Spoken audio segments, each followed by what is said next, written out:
Well, I certainly have lost many battles. So far, I've not lost a war, but I've certainly lost many battles. Oh, yeah, more than I can count, probably.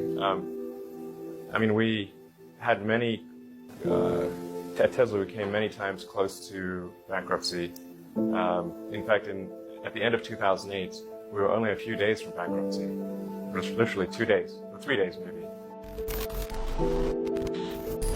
I gave basically both SpaceX and Tesla from the beginning a probability of less than 10% of likely to succeed. In the beginning, I wouldn't even let my friends invest because I didn't want to lose their money. I thought it was like, I'd rather lose my own money. We almost did die at SpaceX actually. So I budgeted for 3 flights.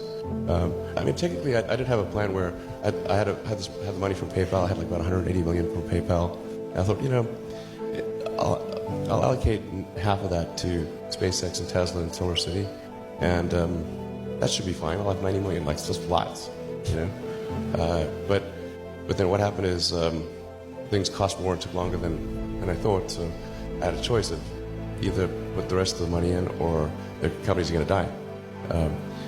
And so I ended up putting all the money in and borrowing money for rent from friends.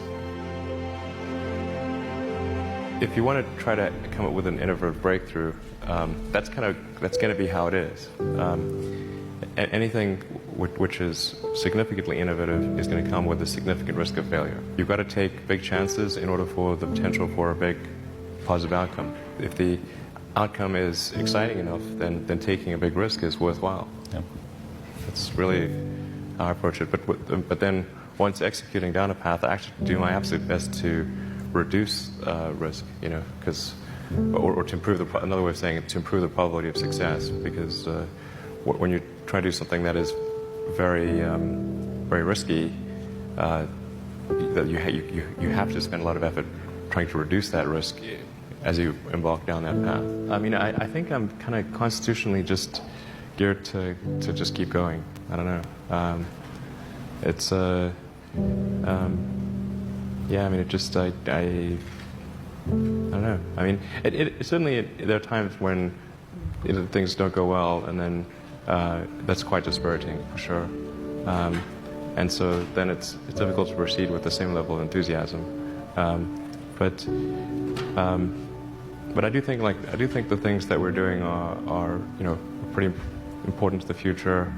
And if we don't succeed, then it's not clear what other things would succeed, and if we don't succeed, then we will be certainly pointed to as a reason why people shouldn't even try for these things. So I think it's important that we do whatever is necessary to keep going. So how do you keep your focus on the big picture when you're constantly faced with, we could be out of business in a month?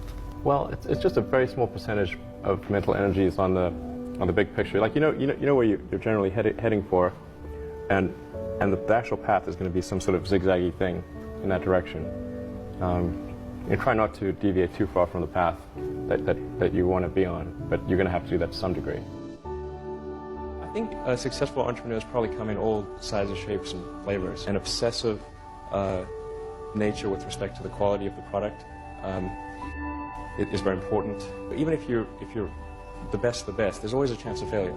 So I think it's important that you really like whatever you're doing.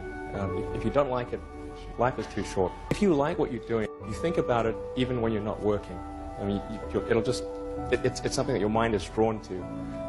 And if you don't like it, you just really can't make it work, I think. A lot of times people think like creating a company is going to be fun. I would say it's not. It's really not that fun. I mean, there are periods of fun, and there are periods of where it's just awful. And particularly if you're the CEO of the company, you actually have a distillation of all the worst problems in the company.